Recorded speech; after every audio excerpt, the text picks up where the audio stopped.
আজকে আপনাদের সাথে কিছু কথা শেয়ার করব। আমার নিজের অভিজ্ঞতার কথাগুলো শেয়ার করব।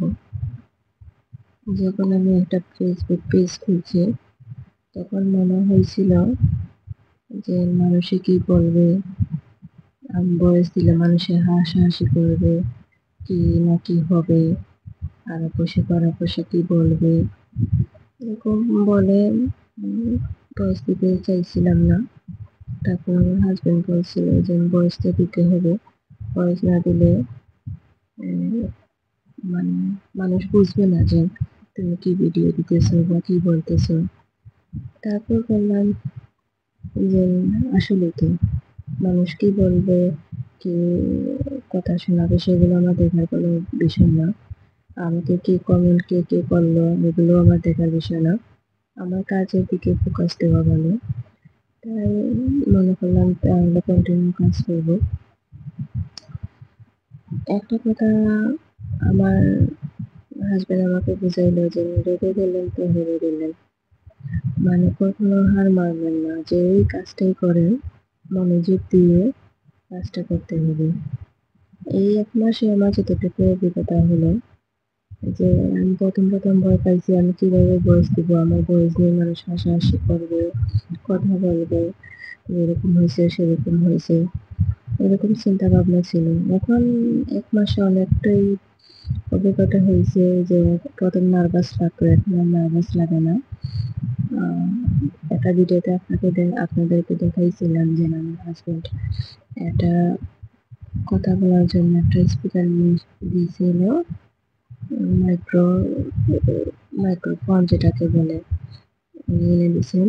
তো এখন আমার আল্লাহর রহমতে একটুকু ডর লাগে না বা নার্ভাসও লাগে না যে কীভাবে ভয়েসটা দেবো।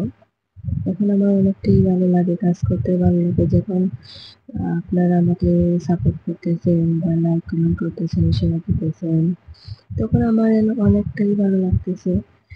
কাজ করার জন্য একটা আগ্রহ বাড়তেছে। ইনশাল্লাহ আগামীতে অনেক দূর এগিয়ে যাবো। আপনারা সবাই আমার জন্য দোয়া করবেন।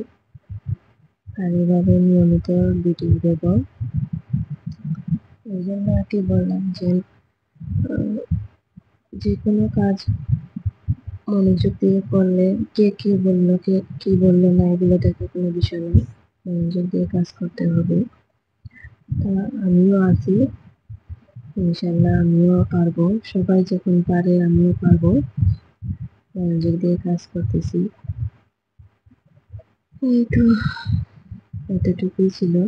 ভিডিওটা যদি ভালো লাগে আপনারা অন্য কাউকে দেখার সুযোগ করবেন। আর আমাকে যেভাবে ভালোবাসা দিতেছেন, সাপোর্ট করতেছেন, আগামীতেও আমি চাই আপনারা যতজন আমার ফ্রেন্ড আছেন সবাই আমাকে সাপোর্ট করেন, আমার পাশে থাকেন।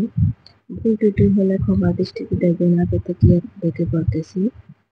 আর আমি এখন নতুন, এখনো অত বেশি আর পারি না, যতটুকু পারি চেষ্টা করি ভালো করার জন্য। আপনারা সবাই আমার জন্য দোয়া করবেন। মনোযোগ দিয়ে কাজ করলে একদিন ইনশাল্লাহ সফল তো হব, এটাই আল্লাহর কাছে চাওয়া। আপনারা সবাই ভালো থাকবেন, সুস্থ থাকবেন, সবার জন্য দোয়া রইল, আমার জন্য আপনারা দোয়া করবেন। ধন্যবাদ সবাইকে।